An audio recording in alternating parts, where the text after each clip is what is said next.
வணக்கம் வீவர்ஸ். ஸ்ரீமத் பாகவதம். ஸ்ரீமதி கீதா வீரராகவன் எளிய தமிழில் எழுதிய ஸ்ரீமத் பாகவதம் பகுதி 233 காண்போமா? பகவான் ஸ்ரீ கிருஷ்ணர் காளிங்கனை தண்டித்தல். நாகத்தின் கொடிய நஞ்சினால் மாசடைந்திருந்த அதன் இதயமானது தூய்மையாகிவிட்டது.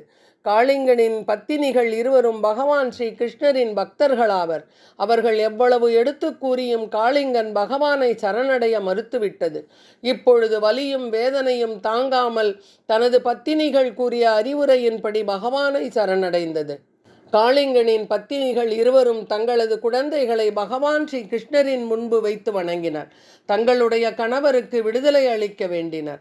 காளிங்கனை மன்னித்தருள வேண்டினர். நாக பத்தினிகளின் வேண்டுதலுக்கு இணங்கி பகவான் ஸ்ரீ கிருஷ்ணர் காளிங்கனை விடுவித்தார். காளிங்கன் பின் வருமாறு பகவான் ஸ்ரீ கிருஷ்ணரிடம் வேண்டினான். பாம்பாக பிறந்த காரணத்தினால் நாங்கள் துவேஷமும் அறியாமையும் உடையவர்களாக இருக்கின்றோம்.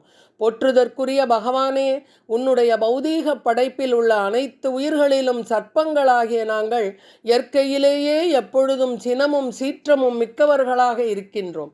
எங்களால் இதிலிருந்து எப்படி விடுபட முடியும்? தாங்கள் எனக்கு அளிக்க விரும்புவது கருணையாயினும் தண்டனையாயினும் எதனை அளித்தாலும் அதனை நான் ஏற்றுக்கொள்கிறேன். ஸ்ரீ சுகர் கூறினார். காளிங்கனின் வார்த்தைகளை கேட்டு பகவான் ஸ்ரீ கிருஷ்ணர் கூறினார், ஓ நாகமே, இனிமேல் நீ இங்கே இருக்கக்கூடாது. உனது பத்தினியர், குழந்தைகள், உறவினர்கள் மற்றும் நண்பர்கள் கூட்டத்துடன் உடனே சமுத்திரத்திற்கு செல்வாயாக. இந்த யமுனை நதி பசுக்கள் மற்றும் மனிதர்களுக்கு பயன்படட்டும். ஸ்ரீ கிருஷ்ணரின் வார்த்தைகளை கேட்டு காளிங்கன் தன்னுடைய குடும்பத்துடன் அங்கிருந்து சமுத்திரத்திற்கு செல்ல சம்மதித்தது. காளிங்கனுடைய கதையை கேட்பதால் ஏற்படும் பலன்கள் பற்றி பகவானே எடுத்து கூறினார். பிருந்தாவனத்திலிருந்து சமுத்திரத்திற்கு காளிங்கனை போகச் சொன்ன எனது கட்டளையினை நினைவு கூர்ந்தாலும் இன்று நடந்த நிகழ்ச்சியை சூரிய உதயத்திலும் அஸ்தமனத்திலும் பிறருக்கு எடுத்துரைத்தாலும் அந்த மனிதன் நாகங்களினால் ஏற்படும் பயம் நீங்க பெறுவான்.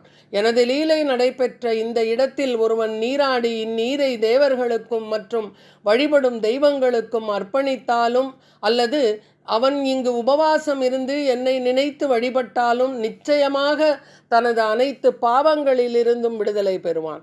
கருடன் மீது கொண்ட அச்சத்தின் காரணமாக நீ ரமணகத் தீவை விட்டு இக்குளத்தினில் தஞ்சம் புகுந்தாய். இப்பொழுது எனது பாத அடையாளங்கள் உன் தலையின் மீது காணப்படுவதினால் கருடன் உன்னை தின்பதற்கு முயற்சிக்க மாட்டான்.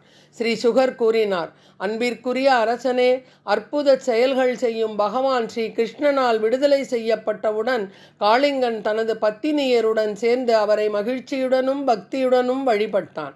பகவான் ஸ்ரீ கிருஷ்ணரை தமது பத்தினியருடன் 3 முறை வலம் வந்து தன்னுடைய சுற்றம் சூழ கடலில் உள்ள தனது தீவிற்கு திரும்பச் சென்றான். காளிங்கன் அங்கிருந்து சென்றவுடன் யமுனை நதியின் நீரில் கலந்திருந்த நஞ்சு நீங்க பெற்று அது அமிர்தமாக மாறியது. இந்த அதிசயம் மனித வடிவில் லீலைகள் புரிந்த பகவான் ஸ்ரீ கிருஷ்ணரால் ஏற்பட்டது. காளிங்க நர்த்தனம் உணர்த்தும் தத்துவம். காளிங்கனே நம்முடைய மனதாகும். காளிங்கனுடைய 5 தலையை போல் நம் மனத்திற்கும் 5 தலையாகும். அவை மெய், வாய், கண், மூக்கு, செவி என்பனவாகும். இதை வைத்து கொண்டு மனமானது எவ்வாறு காளிங்கன் யமுனை நதிக்கரையையே நச்சு பொய்கையாக மாற்றியதோ அதுபோலவே உலகியல் விஷயங்களையெல்லாம் 5 தலைகள் மூலம் மனம் என்னும் காளிங்கன் நமக்குள்ளே கக்கிக் கொண்டிருக்கிறது.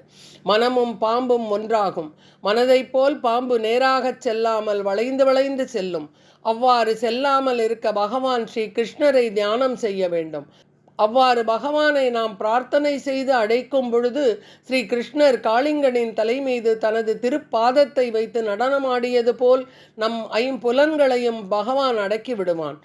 கண்ணனை அழைத்து நாட்டியமாடச் செய்தால் நம்முடைய புலன்கள் அடங்குவதற்கு பகவான் வழிகாட்டுவான். காளிங்கனின் வரலாறு.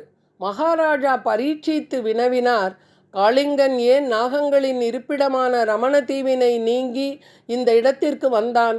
கருடன் ஏன் அவனிடம் பகைமை பாராட்டினார் என்றும் கேட்டார். ஸ்ரீ சுகர் கூறினார், கருடனால் கொன்று தின்னப்படுவதை தவிர்க்க விரும்பிய நாகங்களெல்லாம் ஒன்று கூடி தாம் ஒவ்வொன்றும் மாதம் ஒரு முறை அவருக்கு வேண்டிய உணவுப் பொருட்களை ஒரு மரத்தின் அடியில் படைத்து விடுவதாக கருடனுடன் ஒப்பந்தம் செய்து கொண்டன. அவை ஒவ்வொன்றும் தமது பாதுகாப்பிற்கு விலையாக விஷ்ணுவின் சக்தி வாய்ந்த வாகனமான கருடனுக்கு ஒவ்வொரு மாதமும் அவருக்குரிய பங்கினை அளித்து வந்தன. ஒப்பந்தம் செய்து கொண்ட கூறப்பட்டபடி பெரும்பாலும் எல்லா நாகங்களும் முறையாகவும் ஒழுங்காகவும் கருடனுக்கு உணவுப் பொருட்களை அளித்து வந்தன. ஆனால் ஒரே ஒரு நாகம், கத்ருவின் மைந்தனும் முரட்டு குணம் உடையவனுமான காளிங்கன் என்னும் நாகம் கருடனுக்கு படைக்கப்பட்ட உணவுப் பொருட்களை கருடன் உண்பதற்கு முன்பு தான் உண்டு வந்தான். ஆற்றல் அதிகம் கொண்ட கருட பகவான் இதனை கேட்டு பெரும் கோபமடைந்தார். காளிங்கனை கொல்வதற்கு விரும்பி அவர் அதிவேகத்துடன் காளிங்கனை நோக்கி வந்தார். விஷத்தினை ஆயுதமாக கொண்ட காளிங்கனின் மேல் கருடன் வந்து விழுந்தான். தனது எண்ணற்ற தலைகளை படங்களாக விரித்து பிளவுபட்ட நாக்குகளை காட்டி தனது விழிகளை அகல விரித்து உக்கிரமாக பார்த்தான். பிறகு காளிங்கன் தனது கூர்மையான விஷப்பற்களினால் கடித்தான். கோபம் கொண்ட கருடன் அதிபயங்கரமான வேகத்துடன் காளிங்கனை தாக்கினார். கருடனால் தாக்கப்பட்ட காளிங்கன் யமுனை நதியின் அருகில் இருந்த ஒரு குளத்திற்குள் புகுந்து கொண்டான். அந்த குளத்திற்குள் கருடனால் வர முடியாது. கருடன் மிகவும் விரும்பி உண்ணும் உணவு மீன். ஒரு முறை அக்குளத்தில் உள்ள மீன்களை பிடித்து உண்பதற்காக வந்தார். அக்குளத்தினுள் தவம் செய்து கொண்டிருந்த சௌபரி என்னும் முனிவரால் அங்கு மீன் பிடிப்பது தடை செய்யப்பட்டிருந்தது. கருடன் மிகுந்த பசியுடன் இருந்ததினால் துணிச்சலுடன் மீனை பிடித்தார். பறவைக்கு உணவாக இருந்தது மீனாகும். கருடன் மீன் பிடித்தது ஒரு பெரிய குற்றமில்லை. சௌபரி முனிவர் தடுத்ததே பெரும் குற்றமாகும். குளத்தில் உள்ள மீன்கள் தனது தலைவனை இழந்ததனால் மிகவும் வருந்துவதை கண்ட சௌபரி முனிவர் அக்குளத்தில் உள்ள உயிர்களின் மேல் இருந்த கருணையின் காரணத்தினால் பின்வருமாறு கருடனுக்கு சாபமளித்தார்.